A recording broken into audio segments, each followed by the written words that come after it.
What if I told you you can use self-sabotage as a #1 tool to achieve anything you want? Apply something you never did to achieve something you didn't get yet. I'm so excited to share this thing with you because it really will change your life. Because I know you've been there. You're so close to something very important, something that would change everything in your life, in your business, but then out of nowhere, something happens and stops you. It can be procrastination, it can be that you get too busy, it can be that you're fearful, it can be that your health breaks down, and so you start calling that bad timing, bad luck, life getting on the way. But the truth is, it's your own brain pulling you back to the things you wanted the most. But here in this video, I'm gonna show you briefly why that happens and how to use this at your own advantage. So you're never gonna stop using it and you're gonna use it to achieve anything you want faster than before. If you're new to my channel, welcome. In this channel, we use our brain to the fullest to be hyper-focused, more productive, and achieve anything we want in our life, and we manifest faster than before. I rewired over 80,000 people worldwide, and so they are now achieving more success and they are more impactful in their lives or what they're doing. So let's talk about science. Your brain's primary job is not to make you happy, not to make you successful, not to help you achieve all the dreams you have, but to keep you alive. And it does that by making you understand what's familiar. Because what's familiar, what's known, will keep you safe. But what's unfamiliar, what's unknown, equal danger. It's dangerous for you. So it becomes a prediction machine. And so it wants to predict how to keep you alive. Now, here's the problem. Everything you want to achieve in your life, it's in the unknown. And it becomes dangerous for your brain. That's why when you start something new, that's why the business you never built, the speech you never given, the relationship you never allowed yourself to have in your life, it becomes something unknown and so something dangerous. And every time you get close to something very important for you, your brain starts pulling you away, making you think, maybe this is not the right moment. Maybe you're not ready for this. And so in that moment, you start procrastinating, you start getting distracted, you become a perfectionist, you become obsessed, or at the same time, you feel like so scared that you want to quit. And then you do. Because the primary job of your brain is to keep you safe. It's basically behaving like you were in the jungle and behind the bush there is a lion. It's treating you the same way. It's treating something that you don't know that you want to achieve in your life like a lion that wants to attack you and wants to kill you. But here's the job we have.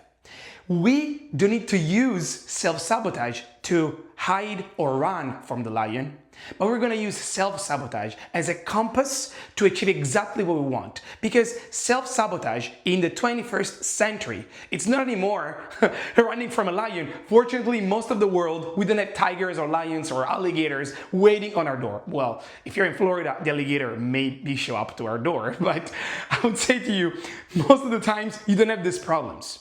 So you're safe.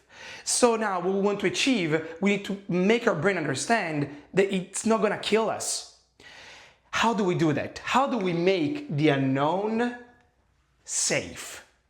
I'll show you this by telling you a personal story that allowed me to live exactly this, exactly self-sabotage, and almost cost me everything. I was 19, 20 years old and had one of the biggest opportunity for my business to grow in that moment. I could have done a speech in front of 200 people that were waiting there for exactly what I wanted to offer them. So it was perfect.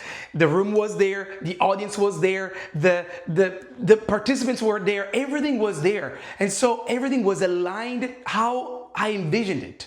So that night, unfortunately, I was trying my speech. And the night before my speech, I lost my voice completely. Not only I got fever, like 103 Fahrenheit, I was into bed, lay down. Fortunately, I studied my speech, I knew everything, and in that moment, I heard myself saying, part of myself saying, you should cancel. Nobody's gonna say anything. I mean, don't worry about it. You can have the same opportunity next time. But another part of me didn't want to. Actually, most of me didn't want that. But in that moment, I did something different. I was laying into bed, and instead of surrendering to quitting what I needed to do, I asked myself a question. I said, Cosimo, what are you scared of? What is the lion? What is the animal that you're scared of fighting? What is that is making you feel this way? And I let that part speak. And the part was basically telling me that I didn't feel good enough, that maybe I wasn't worthy to do all of that, to have that success. I felt that maybe I wasn't ready for that much success already in my life, that maybe something was going too fast for me. And at the same time, I was feeling, what if I screw everything up? What if I do a bad performance and people recognize me as the failure guy in that business, in that industry? So I had all those thoughts in my brain, and at some point I said, okay, stop for a second. You're telling me you're a fear of failure and you don't feel worthy about this. And you also told me that, my brain also told me, maybe the universe doesn't want me to do this, otherwise I wouldn't have get into bed and without voice. And I said, it's not the universe, because if you think about the universe, everything is aligned. But I will tell you this, what is more painful and dangerous than going back home? Let's say you don't do this speech. You go home to the people that you loved, to the people that invested in you, to the people that believe in you, to the clients that you have already, to all of those people that you really care about, and you say that you failed miserably because you were scared of the version of you that you want to be. What would be more painful? And my brain in that moment understood that at least I had a chance to go on stage and do a great job because I knew the content. I was teaching the content already, so just do it. And I said, I promise to you, give me the voice back and I'll do the best I can to make this happen the best way for all of us. Tomorrow I'm gonna decide what to do. So I slept the whole night, and the day after I woke up and my voice was back. My fever was still there, but was really mild. So I did my speech. It turned to be a huge success, And in that moment, I taught myself one of the most important things. I taught my brain one of the most important lessons in my entire life. That the unknown didn't kill me. The unknown, it's safe. And that speech transformed me in the best version of myself, better at speaking over and over and more, and it made me feel that I transformed myself rather than kill myself. And when that happens, your brain rewires and wants more growth. So next story, YouTube. This is really funny because it happened recently. And since I'm able to recognize it, I defeated anyways. So anyways, I was about to start videos on YouTube. I'm used to talking in front of many people. I like seeing people's eyes. I like seeing their reactions, their breakthroughs. I'm really loving seeing people's eyes changing because of what they're learning. And talking to a camera doesn't have any emotions. I don't see any eyes. And so it was really uncomfortable for me. And my brain was making always some excuses like the lighting is not good, the camera is not perfect, I need to call someone else, I need to dress better, I need to do this, I need to do that. And suddenly I had important tasks happening for me to do more than recording until I recognized this pattern of procrastination and I said, this is self-sabotage. It's a compass. It's pointing me exactly to the direction I need to go. And so what I did is, scared, uncomfortable, or whatever I was feeling, I pressed record. And I did it anyway. Imperfectly, whatever it is, I did it. And here I am. And since I walked through that, I just showed to my brain that the unknown is safe. I'm gonna reach way more lives by talking to this camera than I ever did in my life. And I can't wait because I want people's lives to feel that they are changing just listening to this. So what is the framework that will change your life forever, that will make you use self-sabotage as your best friend, as one of the most important tools in your life to achieve anything you want, to see something you basically didn't get yet. Because it's true. Behind and beyond your self-sabotage, there is a version of yourself you never achieved before. So let's understand it. 3 steps.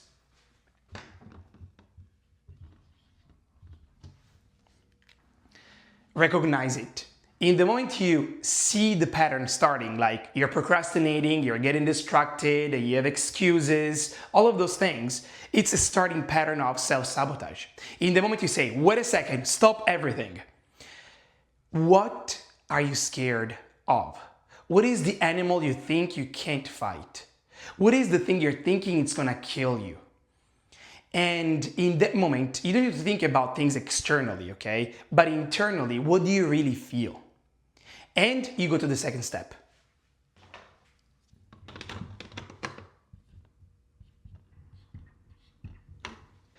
Listen to it.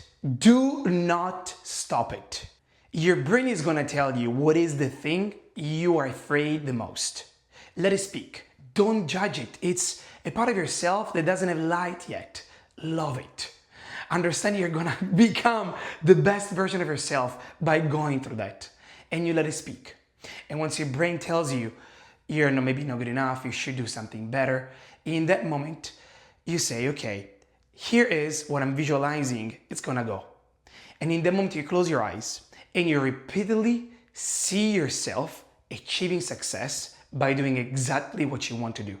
By thinking exactly, for example, of the business you're building, how much money you're making, what kind of decisions you're making, what kind of people are around you, the environment you're involved, the success you're achieving. And the more you visualize it, the more you make your brain understanding that is safe.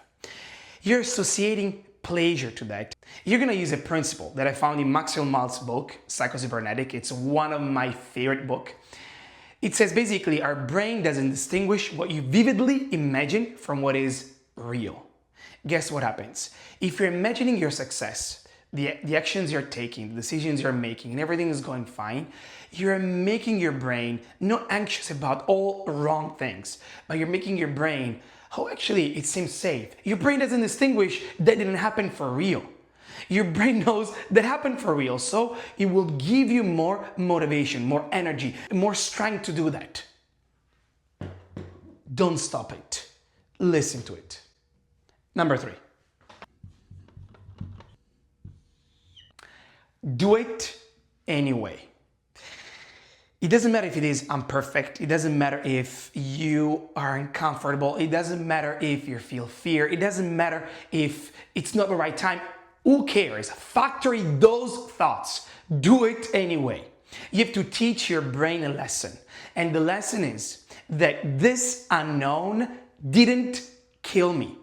I did it. Like I did with the YouTube videos, like I did it with a speech, like I did it with something bigger and bigger. And don't start with something super big. Start small. Let's say you want to start a new business. Let's say you want to have a new relationship. Start a bit at a time. Okay? Start trusting the process. But you have to do it anyway, because if you feel stuck, you will never know if that thing is gonna work or not. You will always have a doubt or maybe a regret. You don't want that. You don't want to feel guilty. You just want to feel that you're doing a step at a time. And guess what happens when you're growing? That will bring back motivation, energy, because motion creates emotion. So now, here's the point. If the unfamiliar became safe, this means that now this is part of your identity, of who you are. And your identity will create a new life. And now I want you to tell me in the comments, what is the self-sabotage you're living right now that's preventing you to do what? Because I want to know. And I want to know how you get through it by using this framework. And see you in the next video, and let's do it together.